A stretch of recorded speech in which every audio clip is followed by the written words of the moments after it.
Hello students, आप सभी को मेरा नमस्कार। मैं आप सभी का हमारे चैनल ओम मैथ्स क्लासेज में हार्दिक अभिनंदन करता हूं। और आज हम कक्षा 10 में पढ़ने जा रहे हैं प्रश्नमाला 11.2 समरूपता, जिसके हमने पहले 3 सवाल कर लिए हैं। आज देखो सवाल नंबर 4 में है। इसमें लिखा है कि त्रिभुज ABC में AB और AC पर, ये त्रिभुज ABC है, इसकी भुजाओं AB और AC पर, ऐसे नाम दे दिया हमने इसको, AB और AC पर बिंदु D और E इस प्रकार से हैं। यहाँ पर D है और इधर E है। इस प्रकार से हैं कि ये BD और ये CE दोनों बराबर है और हमें इस DE को इस BC के समांतर बताना है। तो हम क्या करते हैं, इसमें पहले लिखते हैं दिया है, क्या क्या दिया है, त्रिभुज ABC जिसमें BD बराबर CE, और हम इसको एक समीकरण नंबर 1 भी दे देते हैं, अभी काम में आएगा ये। और वह कोण B बराबर कोण C, ये दोनों चीजें इसमें दे रखी है। हमने इसको समीकरण नंबर 1 दे दिया क्योंकि ये अभी बाद में काम आएगा समीकरण। अब इसमें सिद्ध करना है, सिद्ध करना है कि ये DE है, ये BC के समांतर है। DE समांतर BC, ये सिद्ध करना है। अब उपपत्ति में आ जाइए आप, रचना कुछ नहीं करनी है। उपपत्ति में लिखेंगे कि कोण B बराबर कोण C है। अतः अब क्या होता है कि त्रिभुजों में बराबर भुजाओं के बराबर कोणों की सम्मुख भुजाएं बराबर होती है। त्रिभुज में अगर 2 कोण बराबर हैं तो इसकी सम्मुख भुजाएं, उनकी सम्मुख भुजाएं भी बराबर होगी। तो यहाँ एक इसका कारण लिख देता हूं मैं। यहाँ त्रिभुज में बराबर कोणों की सम्मुख भुजाएं बराबर होती है।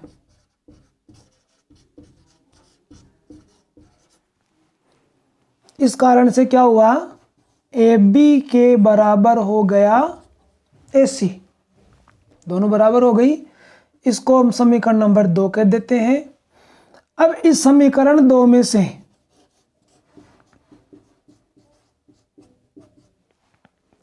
समीकरण 1 घटा देते हैं। समीकरण 2 में से समीकरण 1 घटाने पर, घटाएंगे तो इधर बाएं पक्ष में से बायां पक्ष घट जाएगा, दाएं पक्ष में से दायां पक्ष घट जाएगा। तो AB में से तो घट जाएगा BD, इधर AC में से घट जाएगा ये CE। अब AB में से BD घटा, पूरे AB में से BD घटा तो AD बच गया। तो यहाँ हमने लिख दिया AD। इधर पूरे AC में से ये EC गया तो ये बच गया AE। इसको समीकरण नंबर 3 कहेंगे। अब इस समीकरण 3 में और समीकरण 1 में, इस 3 में 1 से भाग दे देंगे। समीकरण 3 में 1 से भाग करने पर, तो देखिए यह है AD और इस AD में भाग लग जाएगा BD का, और इधर ये है AE, इस AE में भाग लग जाएगा CE का। अब ये थेल्स प्रमेय के हिसाब से हो गई। तो थेल्स प्रमेय के हिसाब इसमें विलोम हो गई। थेल्स प्रमेय में तो क्या था कि अगर ये समांतर है तो इनको समान अनुपात में काटती है, और विलोम में क्या है, अगर ये समान अनुपात में काट रही है तो ये दोनों समांतर होंगी। तो यहाँ लिख देंगे थेल्स प्रमेय के विलोम से।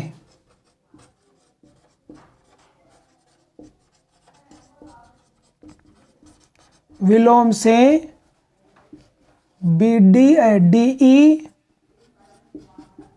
समांतर BC होगी, इति सिद्धम।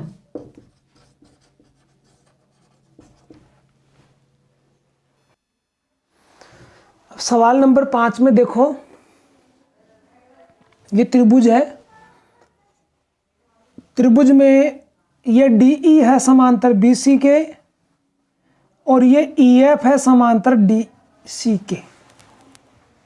ये है इस DC के समांतर, ये लिखा है CD समांतर EF है। तो ये मतलब समांतर भुजाओं वाले इसमें दो त्रिभुज बन रहे हैं। त्रिभुज वही लेना है जिसमें एक समांतर भुजा मिले, ताकि हम थेल्स प्रमेय लगा सके। तो इसके अंदर हमें सिद्ध करना है AD² बराबर AB इंटू AF। अब इसकी उत्पत्ति में देखिए आप, ये DE समांतर है BC के, तो त्रिभुज ये ले लो ABC। ABC में DE समांतर BC है, अतः थेल्स प्रमेय से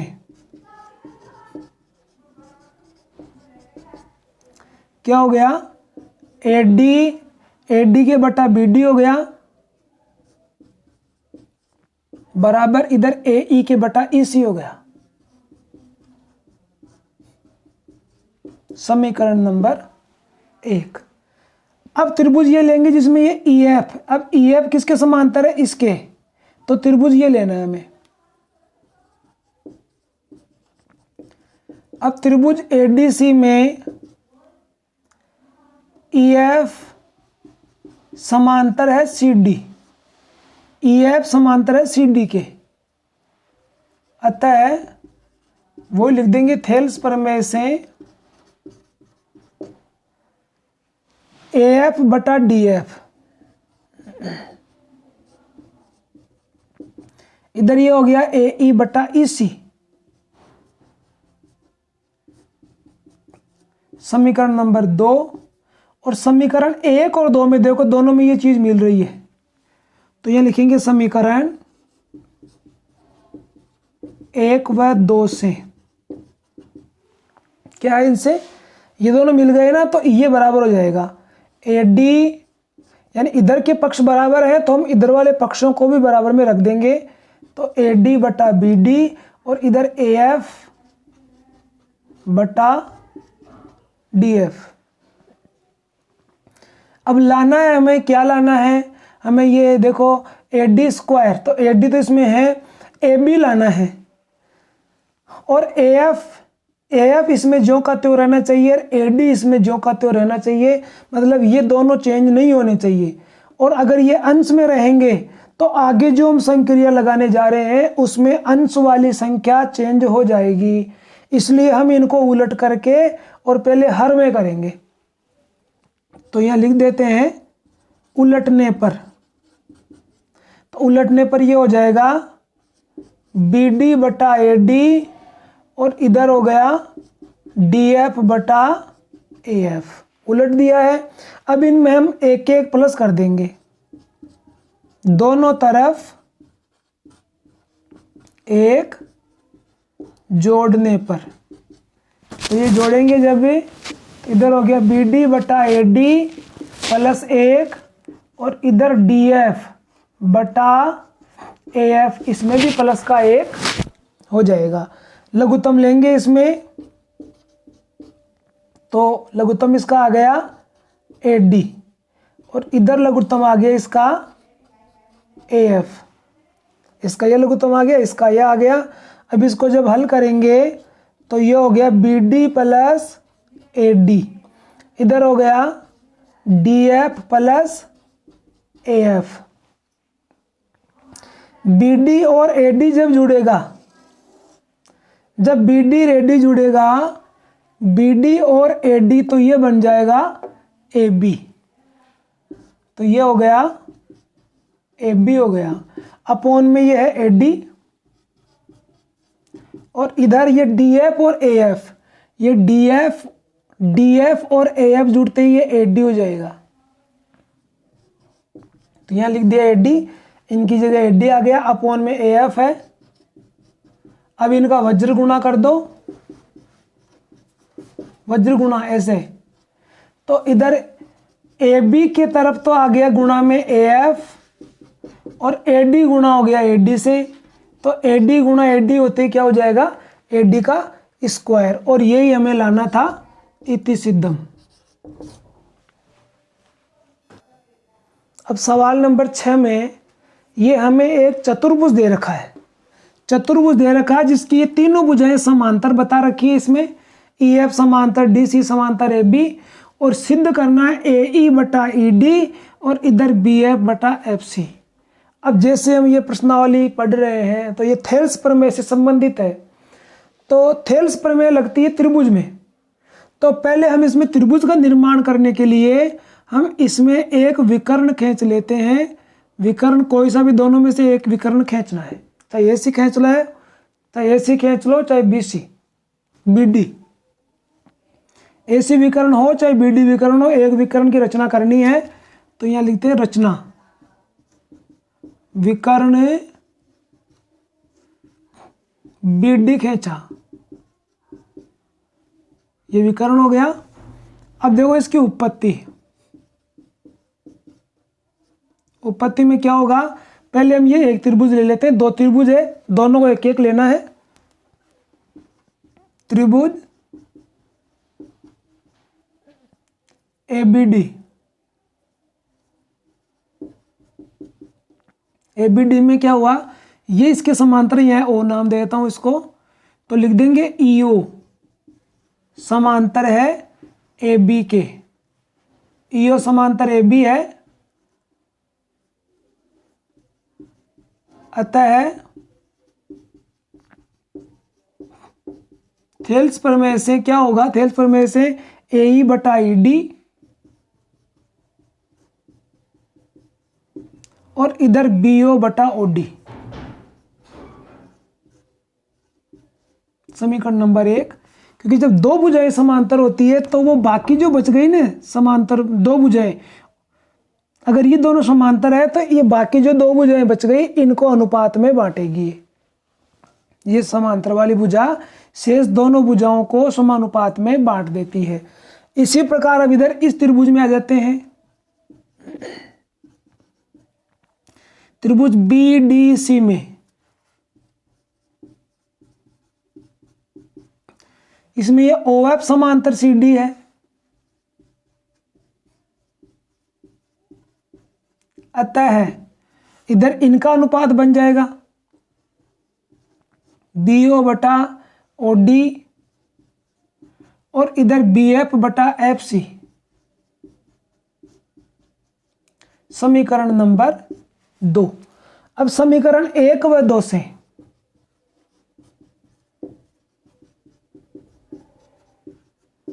इन दोनों में देखो ये BOD मिल गया है, तो ये इनके ये दोनों बराबर हो गए, तो ये इससे ही बराबर हो जाएंगे। AE बटा ED और इधर से हो गया BF बटा FC, और यही हमें लाना है इति सिद्धम।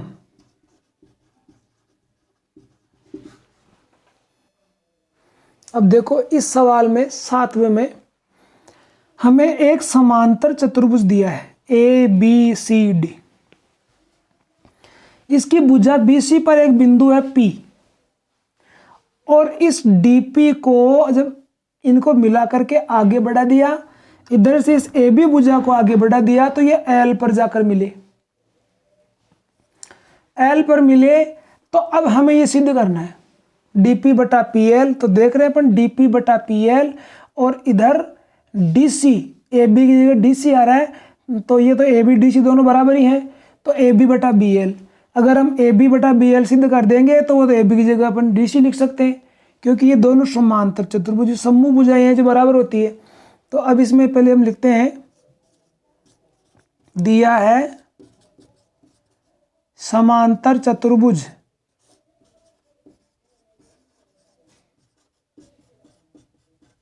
ABCD,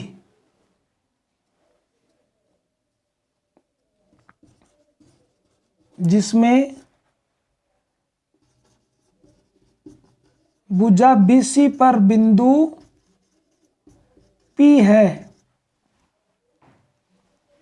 और DP व AB को आगे बढ़ाने पर L पर मिलते हैं। ये हमें दिया है। अब लिखना सिद्ध करना है।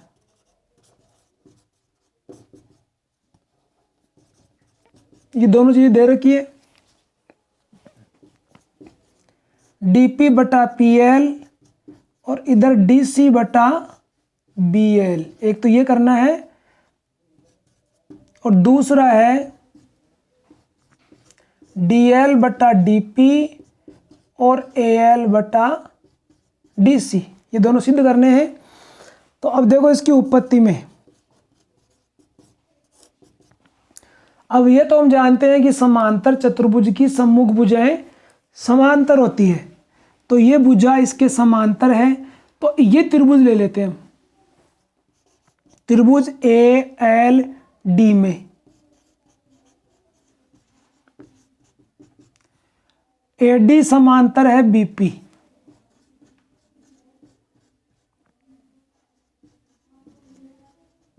अतः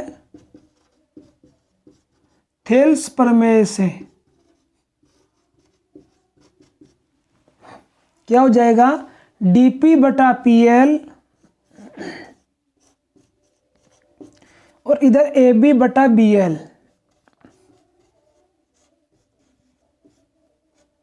AB बटा BL।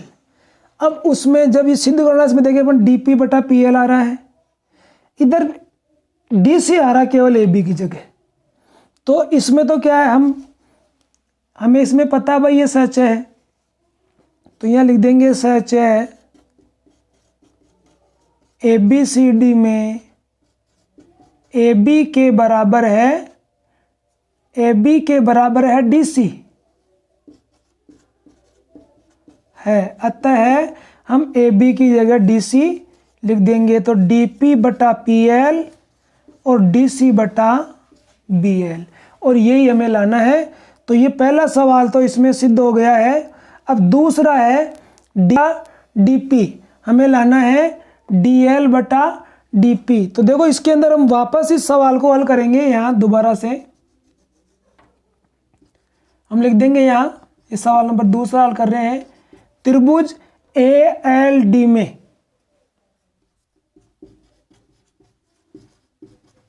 वही थेल्स प्रमेय से, ये भी थेल्स प्रमेय से लिखा है, थेल्स प्रमेय से क्या होगा, DP बटा PL और इधर AB बटा BL। अब जो सिद्ध करना है उसको हम देखते हैं कि देखो ये DL और AL, तो इसमें DL AL नहीं है, इसमें DP और DC, DP है और ये AB है। ये दोनों चेंज नहीं होनी चाहिए, क्योंकि AB की जगह तो हम DC कर देंगे, लेकिन ये दोनों चेंज नहीं होनी चाहिए। PL और BL ये दोनों इसमें नहीं आ रहे हैं, इनको चेंज करना है। तो वो ये भी जो पहले बताया वो रूल, इसको पहले हम उलट देंगे, क्योंकि ये चेंज करने हैं। तो जो चेंज करना है उसको ऊपर रखो, जिसको नहीं करना उसको नीचे ले लो। तो यहाँ लिख दो उलटने पर, तो इसमें PL ऊपर हो गया, DP अपॉन में हो गया, इधर BL ऊपर हो गया, AB अपॉन में हो गया। अब हम दोनों तरफ 1 जोड़ेंगे, दोनों तरफ 1 जोड़ने पर तो PL बटा DP और इधर BL बटा AB, और इसमें हमें 1 प्लस करना है यहाँ, और इधर भी 1 प्लस करना है।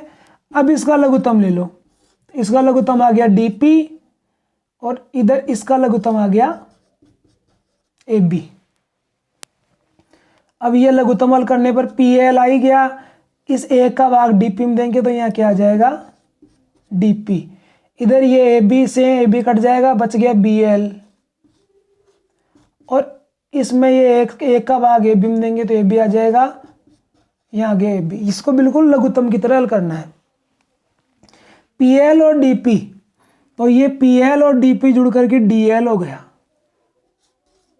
डी एल बटा डी पी हो जाएगा। इधर ये बी एल और ए बी जुड़ करके हो गया ए एल बटा ए बी है। अब हम इस ए बी की जगह सी डी लिख सकते हैं क्योंकि ए बी के बराबर है डी सी। तो अब यहां लिख देंगे डी एल बटा डी पी और इधर ए एल बटा डी सी यहां लिख देंगे, कारण कि ए बी बराबर है डी सी। और इस प्रकार ये सवाल सिद्ध हो गया है, जो हमें लाना है वो प्राप्त हो गया है। अब देखो सवाल नंबर 8 में है, ये त्रिभुज है ए बी सी, जिसके अंदर ये दिया है कि इस पर ए बी भुजा पर डी और ई बिंदु है। यहाँ मैं लिखा नहीं, इसमें क्या है कि ए डी बराबर है बी ई, ये भी इसके अंदर है। डी पी समांतर दिया बी सी के, ई क्यू समांतर दिया है ए सी के, और इधर ए डी बराबर दिया है बी ई। और सिद्ध करना है कि ये जो पी क्यू है, ये पी क्यू समांतर है किसके, ए बी के। किताब में जो सवाल है उसमें ये पूरी रचना नहीं है, केवल नाम वगैरह लिखे हैं, ये बातें दी है, तो इसके हिसाब से मैंने इसकी रचना कर ली। अब देखो हम इसमें सिद्ध करेंगे, सिद्ध ये करना ही है। तो अब देखो इसकी उत्पत्ति में देखो सबसे पहले ये डीपी समांतर बीसी है त्रिभुज एबीसी में, डीपी समांतर बीसी है, अतः ये हो गया एडी बटा बीडी।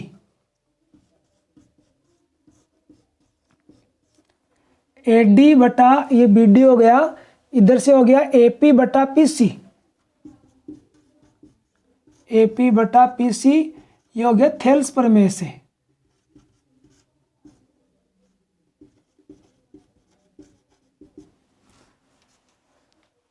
समीकरण नंबर 1 हो गया।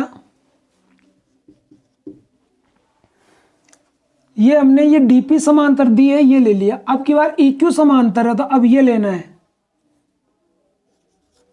पुनः है EQ समांतर है AC के, EQ समांतर AC है, अतः थेल्स प्रमेय से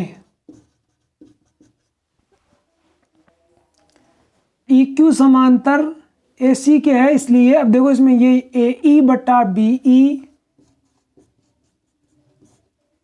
AE बटा BE, और इधर हो गया EQ वाली भुजा इसमें, तो अब ये आएगी CQ बटा BQ, CQ बटा BQ। अब हम इसमें देख रहे हैं कि इसको समांतर बताने के लिए इधर ये अनुपात बनना चाहिए APPC का, और इधर से बनना चाहिए इसका, यही अनुपात बनना चाहिए। लेकिन इनको बनने के लिए इधर देखो ये AE बटा BE है, AE बटा BE है, इसमें AD बटा BD है, तो ये दोनों पक्ष बराबर नहीं हो रहे हैं। इधर तो BE है, BE की जगह होना चाहिए BD, तो इसमें केवल ये ED कम पड़ रहा है, ED कम पड़ रहा है, और ऊपर है AD, तो ये AD है और यहाँ पर है AE, तो इसमें ये ED ज़्यादा है। अब देखो हम आगे इस AE को, ये AE है ना, इसको 2 टुकड़ों में बांट देंगे, AD प्लस DE बटा BE है, इधर है CQ बटा BQ। अब हमें यहाँ दिया था AD के बराबर BE, तो हम यहाँ भी इस AD के जगह BE लिख देंगे। B E plus D E, यह रख दिया हमने बी ई, अपॉन में है बी ई।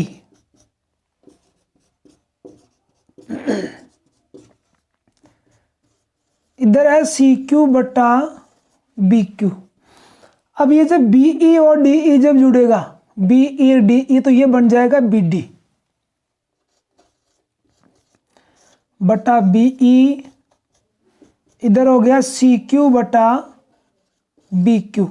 अब जब इसका मिलान जब इससे करते हैं, अच्छा इसमें एक चीज और है अभी, तो इसमें देखो ऊपर ए डी, ये बी ई है ना, ये बी ई बराबर है ए डी के, तो यहां तो हमने ए डी की जगह बी ई रखा था, इधर नीचे वाले इस बी ई की जगह रख देते हैं यहां ए डी, क्योंकि ए डी की जगह बराबर बी ई है, तो जहां ऊपर ए डी था वहां बी ई रख दिया, और जो नीचे बी ई है वहां रख दिया ए डी, तो ये बी डी बटा ए डी हो गया। अब देखो इससे मिल रहा है, ये सब हमने इन दोनों को मिलाने के लिए किया है, और चूंकि वहां पर वो दिया हुआ है तो वो इसीलिए दिया हुआ है, कुछ ना कुछ काम में तो आएगा, तो इसलिए हमने क्या किया, इनको मिलाने के लिए पहले इस ए ई को तोड़ा, तोड़ करके फिर ए डी की जगह बी ई लिखा, और इधर इस बी ई की जगह ए डी लिख दिया, और ये दोनों जुड़ करके बी डी हो गया। इसको समीकरण नंबर 2 कह देंगे। अब समीकरण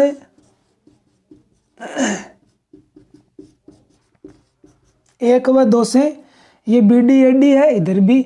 अब ये देखो, इसको समीकरण 2 बनाने से पहले एक काम और करना पड़ेगा, ये ए डी बटा बी डी है और ये बी डी बटा ए डी है, तो पहले इसको उलट दो।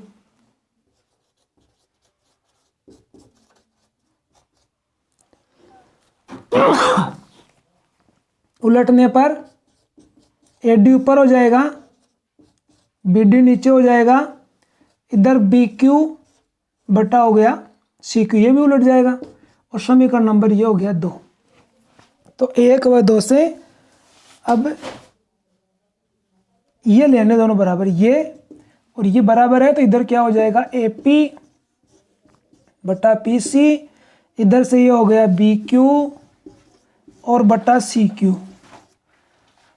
अब देखो ये ए पी बटा पी सी, ए पी बटा पी सी और बी क्यू बटा सी क्यू, ये इस त्रिभुज में ऐसे बन गया अनुपात, ये बन गया अनुपात ऐसे, तो ये आधारभूत प्रमेय का विलोम हो गया। आधारभूत विलोम यानी थेल्स प्रमेय की विलोम से क्या होगा, अगर इनका अनुपात बराबर बन रहा है तो ये भुजा इसके समांतर हो जाएगी। तो यहां लिख देंगे, आता है थेल्स प्रमेय के विलोम से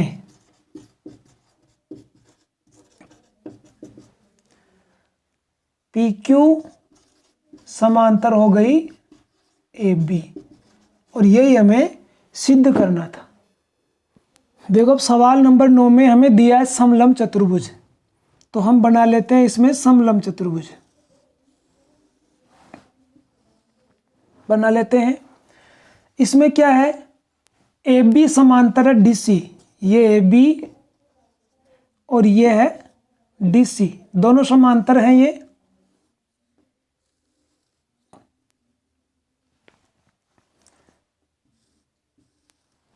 समांतर है, ये दोनों भुजाएं, और विकर्ण काटते हैं ऊपर, इसके विकर्ण ऐसे खींचे हुए हैं, ये दोनों विकर्ण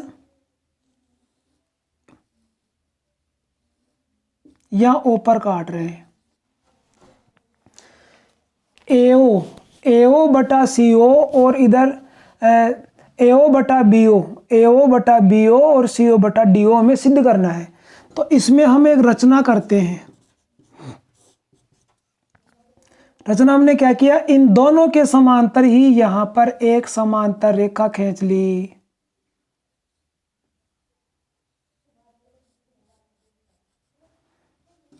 ईओ, ए बी व डी सी के समांतर रेखा ईओ खींची।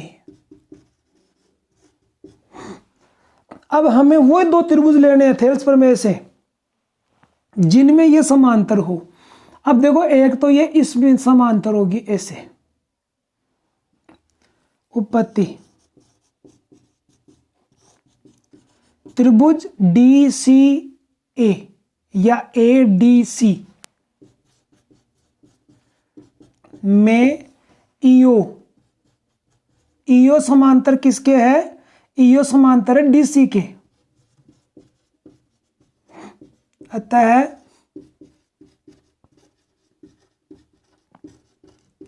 थेल्स प्रमेय से क्या हो जाएगा? डीई बटा एई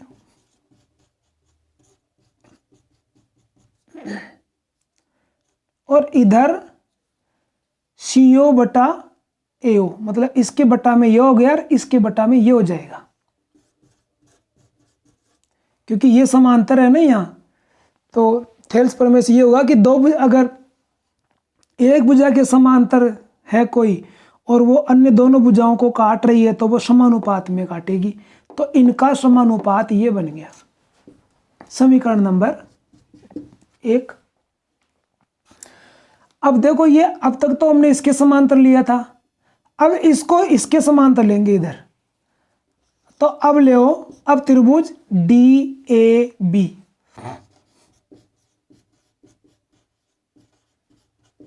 में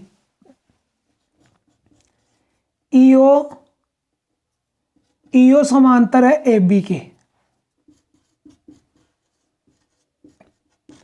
ईओ समांतर ए बी है, अतः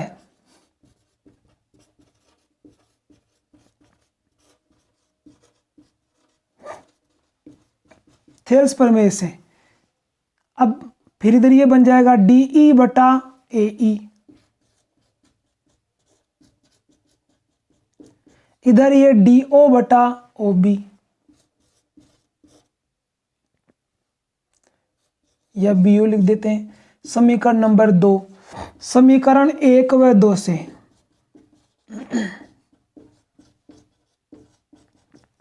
डीई एई, यहां भी डीई और एई दोनों समान है तो ये दोनों बराबर कर देंगे। सीओ बटा एओ, इधर डीओ और बटा बीओ।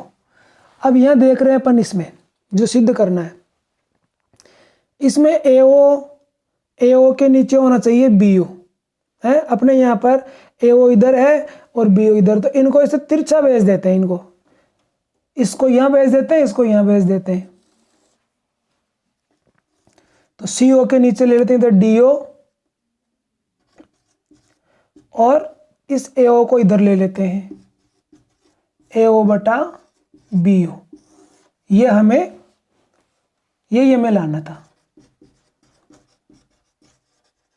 हमने यहां पर कुछ नहीं किया है, इन दोनों को ट्रांसफर किया आपस में। एओ को इधर ले गए, डीओ को इधर ले लिया, क्योंकि जो लाना है बिल्कुल उससे सेम मिलाना है, तो उसके लिए ये हमें करना होगा इसमें। अब देखो सवाल नंबर 10 में एक त्रिभुज एबीसी है जिसकी भुजाएं हैं एबी और एसी पर।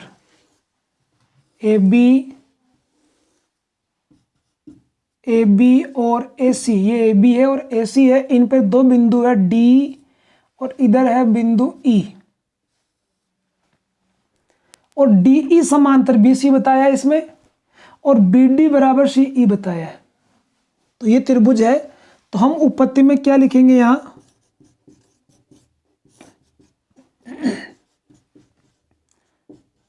त्रिभुज एबीसी में डीई समांतर बीसी है, अतः थेल्स प्रमेय से क्या बनेगा? एडी बटा बीडी इधर बन जाएगा एई बटा ईसी। ये दोनों थेल्स प्रमेय से हो जाएंगे। अब देखो इसमें लिखा है कि बीडी के बराबर है सीई, तो हम बीडी की जगह सीई लिख सकते हैं। बीडी बराबर सीई दिया है, अतः हम यहां सीई लिख सकते हैं बीडी की जगह, और इधर एई के बटा ईसी। अब ये सीई ईसी दोनों कट जाएंगे, हर दोनों। तो अब ये क्या बच गया? एडी बराबर हो गया एई। हमें ये जो दिया गया है इसको अपन समीकरण नंबर 1 कह देते हैं, या इसको समीकरण 1 कह देते हैं यहाँ, और इसको कह दिया हमने समीकरण नंबर 2। अब हम क्या करेंगे, समीकरण 1 व 2 को जोड़ने पर, समीकरण 1 को और 2 को हम जोड़ देते हैं, बायां बायां पक्ष जुड़ जाएगा, दायां दायां पक्ष जुड़ जाएगा। तो इस AD में जुड़ जाएगा ये BD, और इधर AE में जुड़ जाएगा EC। तो जब AD और BD जुड़ा तो ये बन गया AB, और इधर AE और EC जुड़ा तो ये बन गया AC। और यही तो हमें लाना था, इसको समद्विबाहु बताना था, मतलब AB बराबर AC करना था। तो यह इति सिद्धम। अब ये हमारे प्रश्नमाला 11.2 आज खत्म हो रही है। आप सभी ने अगर सभी सवालों को वॉच किया है, देखा है, तो चैनल को सब्सक्राइब करो अगर आपके समझ में आ रहे हैं तो। और आपसे गुजारिश ये है कि वीडियो को पूरा वॉच करो ताकि वॉच टाइम बढ़ता रहे, और लाइक करो, सब्सक्राइब करो, शेयर भी करो ताकि अन्य विद्यार्थियों को भी इसका फ़ायदा मिले और आपको भी प्रत्येक वीडियो की नोटिफिकेशन मिलते रहे। इसी के साथ धन्यवाद।